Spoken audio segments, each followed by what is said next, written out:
Fhs Season Tickets.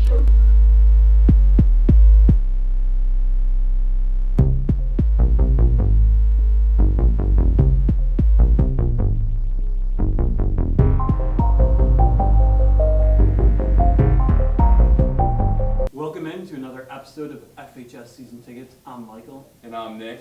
And I'm Miles. Yeah, Miles. So happy to have you on the show. You had one episode with us last year. You excited to be on the show like full time now?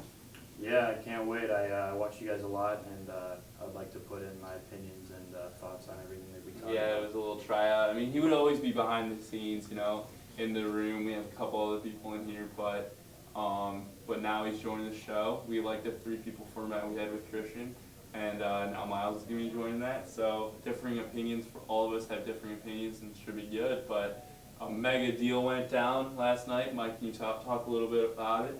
Yeah, just as our luck, first episode we're going to be breaking down the Kyrie Irving trade to the Boston Celtics, Cleveland Cavaliers, to get Isaiah Thomas, Jay Crowder, Ante Zize, and also the Brooklyn Nets pick that is unprotected, which is huge. Nick, what was your first reaction from the deal? Yeah, well, I was expecting to walk in, do our first episode, do a little introduction, do all that stuff, introduce Miles as the co-host, but no, last night, we just blow up. We're based in Cleveland, as you guys know, and then we get a trade that Kyrie gets traded for Isaiah Thomas, like he said, and then a first rounder, unprotected, from Brooklyn, who's going to be a pretty poor team, and then Jay Crowder, who's probably the best value in the NBA. Zizic, man, that's a haul, and that's a lot better than what Jimmy Butler and Paul George both got. Pacers and Bulls must be feeling pretty bad about themselves. And I just think this opens up a whole lot of avenues. It really still rests on LeBron James' shoulders on where that goes, based on, we'll talk about that a little bit later with trades that may go down in the future. But initial thoughts before we get your guys' is I think that was a win, probably for both teams. I think Kyrie's getting a little bit, he has a lot of potential, but like the early return, the this year return, I feel like is a win for the Cavs, hands down, this year return. I don't think Kyrie's going to be as helpful to his team as people are saying this year, but obviously dealing with his only 25, plus it's a perfect alpha dog situation for him. I think that is going to pay dividends later on, but right now I think it's a win for both teams. I think it helps the Cavs in the short term a lot more, and even with the long term with that first pick, depending on what they do. Miles, what do you think about it? Well, I remember right when it happened, our group chat blew up. We all had our own little thoughts about it. I personally gotta say, I'm not a huge fan of Kyrie's thoughts on wanting to separate from the team, but if there's one thing, it's that he got what he wanted. He can definitely be the face of Boston. And I also think that both teams got a pretty good value out of it. I think the Cavs kind of won, like Nick said, but yeah. It was an overall very interesting trade, and I'd like to see what happens with future trades now that we got all these assets for the Cavs. Yeah, Nick, like you mentioned, how you think it helps Cleveland in the short term and Boston in the long term. I've heard some people say that Boston's now ahead of the Cavs, and I've also heard some people say that Boston is now behind Washington entering I was next even year. thinking about that. I was thinking about what that has to do with that Washington series, but Right now, how would you rank the top 3 teams in the East? Because I think they're pretty clearly Cleveland, Boston, Washington, in whatever order you have, and then Toronto's probably 4th, but where would you have the top 3? well, it's going to be super hard to rank the Celtics because they only have 4 returning players from the roster. A roster that was like based on consistency and teamwork, so that's going to be crazy. They have more star power, in my opinion, with Gordon Hayward and Kyrie, but we just got to see how that meshes, how that all works out. But I would have Celtics ahead of them just based on Kyrie's playoff performance. I think he'll shine, especially in the leading role, but I think Cavs are still way ahead, if healthy, of the Celtics, and they also have so many more future moves that we'll talk about. Mike, what do you think?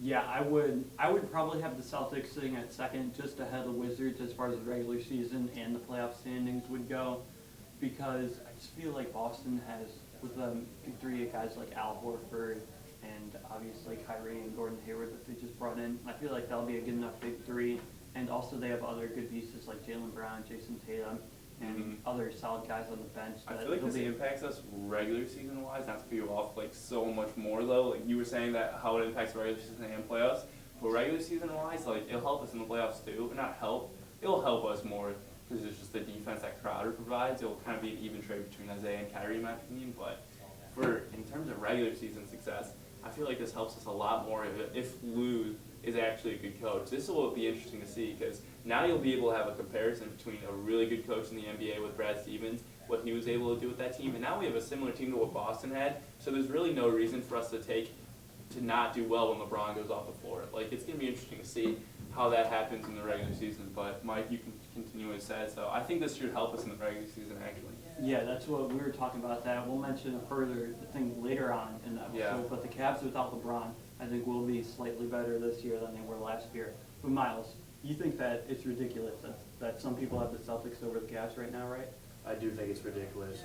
Sure, Kyrie has a lot of experience in the finals, and sure, he's the reason why we even won Game 7, sure, for the shot. But we have LeBron. I mean, that man is not slowing down yet. You can tell by his offseason that he's not ready to give up. Right. And he's got another year with us. And it's not like we lost in this trade. I mean, sure, we have to worry about Isaiah, which we'll get into, but we still have our team, and we even have some future stars that could come with us if we don't trade the pick. Yeah, LeBron, like you said, is going to be motivated this year if he's actually undecided on his move, and even if he has decided that he's going to leave, because he wants to deliver a lasting legacy in Cleveland, and he'll definitely want to go out with a bang with us if he does decide to leave, and even if he's unsure, he wants to be able to have that really good last season. So I think he will be motivated, like you said. But now I think we should start breaking down what could possibly happen in the future, because we are Cleveland. We're going to be really talking about how this affects Cleveland's side. So Celtics, we already talked about. We think they're just going to be second place like they have been for this year alone. But this opens up a whole new avenues for Cleveland. Like Miles said, we was blowing up in the chat, in our group chat that we have for the show. And before we get to our thoughts about what we want to do with the Brooklyn Nets pick, I have a question for both of you. Where do you guys see Jay Crowder fitting in? Do you think he's going to be the sixth man? Do you think he starts? And also, do you think he plays in crunch time? Miles, I'll go to you first.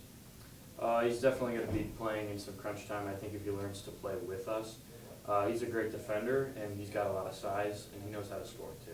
So I can see him working his way in. I'm not sure if he's going to start, especially right away, but he's definitely going to be playing some big minutes, more than Korver even, for what he got in when he got traded in. So.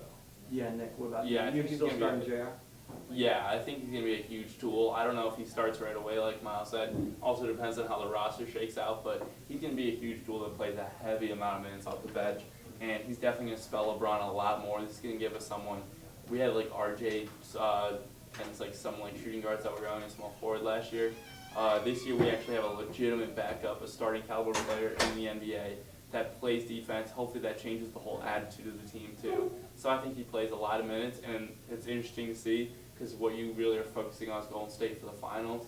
Well, it's interesting to see that matchup between him and Draymond. I think that could get really heated real fast. Mike, what do you think?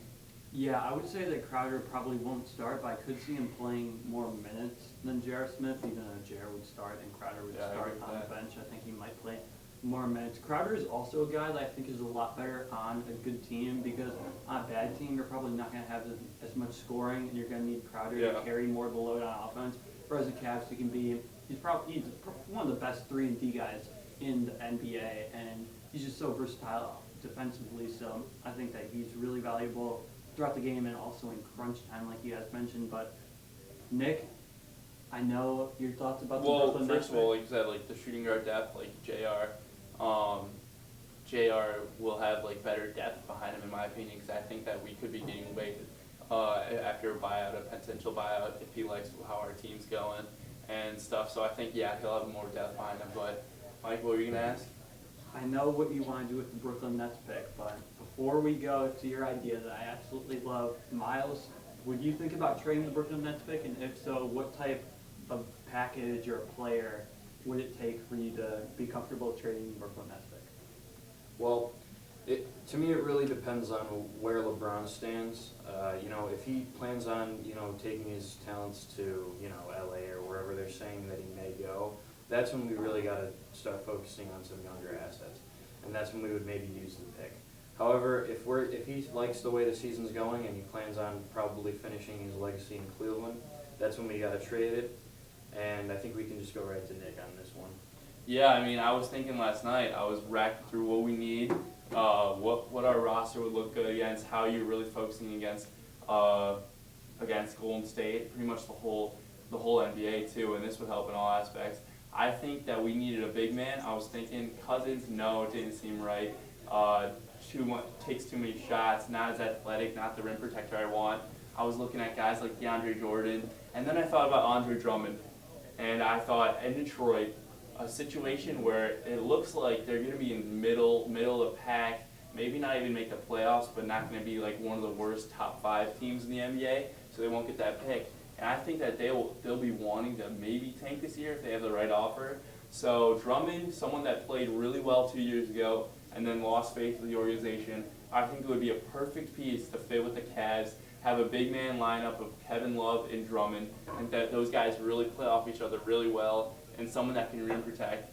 So you trade the Brooklyn pick and throw in Tristan Thompson, someone that's not tall enough in my opinion, someone that can't be the true center that we need, for Avery Bradley, Andre Drummond, and then you have so Tristan, the Brooklyn pick, for Andre Drummond, Avery Bradley, and then you could throw in someone like Amon or Zizic, Ante Zizic, and then you have someone in Avery Bradley who I think is extremely underrated. He's kind of got the spotlight, especially when Thomas went down, and I think that Isaiah actually needs Avery Bradley a lot more than people really think, just because he doesn't really, with Avery, with Bradley, he's a really good defender, and he's able to take that #1 assignment off Thomas. Really didn't have to think much. Someone that can play off Isaiah really well. I think that would be a perfect piece for our team, along with Drummond. Our lineup would be looking like Isaiah Thomas at the 1, Avery Bradley or JR. I think Avery would start in that situation at the 2, LeBron at the 3, Kevin Love at the 4, and Andre Drummond at the 5. And I think that lineup is almost, if not as good as Golden State. I think we easily win the East with that lineup if everyone stays healthy. And that's also a lineup, unlike last year, where we had a good lineup, but it was all focused around LeBron. That lineup also, when you take LeBron out of that team, you plug in Jay Crowder at the 3, that team is still winning the East in my opinion. And I think that team wins 50 games on its own in the regular season. So that gives LeBron, in his 15th season, the rest he needs. And I just think that would help so much with this team. Also, Wade coming off the bench, when you would give him that rest, Derrick Rose off the bench, that team would just be stacked. I think this makes way too much sense not to do. And I hope that I can just get to Kobe Altman's ears. I hope you're watching this, Kobe Altman. I hope this trade goes down really. Mike? Yeah, that trade is just something else. But Nick, like you mentioned, that you think Isaiah needs Avery Bradley. Miles, are you concerned at all right now having Isaiah Thomas and J.R. Smith being our starting backcourt defensively? And what do you think the Cavs should be doing to maybe counteract our lack of defense at the 2 guard spot? Well, I do think it's funny how Nick said that, Isaiah kind of needs Avery, because I think Bradley kind of does play the defense for Isaiah. And it's not going to be easy having JR and Isaiah as our 2 starters when they definitely do lack defense. However, I think we're going to have to work around it and just, do the best we can until we maybe get another trade. We got a lot of offense with those guys, and we can score quickly. Yeah. And if they can just do as well as they can, that's just how it's going to be. Yeah, well, JR has been mentioned as one of the best defensive players on the team. So I think if you just get some mantra, it'll work out. But like I said, Avery Bradley, I feel like he's a better lockdown player. But Mike, what do you think? Yeah, I'm concerned, obviously, about the defense, but Kyrie Irving isn't a good defensive player at all. He's below average among point guards. Isaiah Thomas, one of the worst defenders in the league, probably top 5 worst defensive player in the NBA. So obviously it's a big drop off from Kyrie, but I feel like the Cavs have already played with bad defense at the point guard position, and Jared's going to be the same player they was last year pretty much. So I feel like it might be a little bit of adjustment, but the Cavs have already played without star lockdown defenders at the guard positions, and they've done fine. So I really don't think it's too much to be worried about. For your guys' expectations for Isaiah Thomas this upcoming season with the Cleveland Cavaliers, how many points per game do you think he's going to do? How are you guys concerned at all over the hip injury?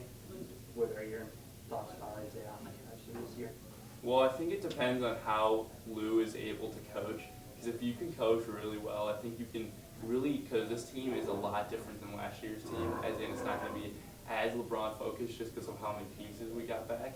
So I think that, and we could still get back. So I think if LeBron rests as much as he should be resting, and if Isaiah is obviously healthy, he has to be fully healthy, same as last year, and he had to maybe even get a little bit better.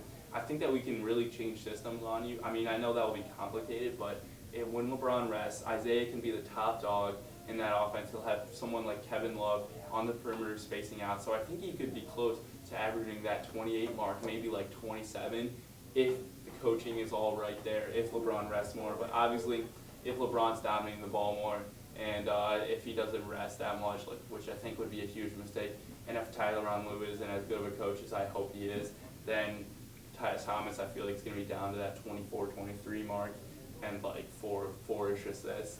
But I'm really hoping for that, the inflammation of the system, right? I'm really hoping that he really does big things for Cleveland. Miles, what do you think? I think Isaiah is definitely going to get some more assists this year because he's working with a lot of guys that know how to score. And I also think that his points are going to head down to maybe 20 flat, but he's also going to learn how to work with a team that can score with him and that he can rely on. I think it's really different when you play with LeBron. Anyone could probably tell you if you play with him, and even when you watch. So that's going to be like a big thing to see. And as far as a hip injury, the Celtics know more than I do, but I think he's going to be okay.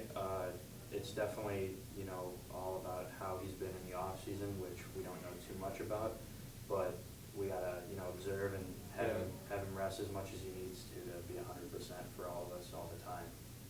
Yeah, the Celtics said like a couple weeks ago that they thought that Isaiah would be fine and that he would fully recover by the time of the season.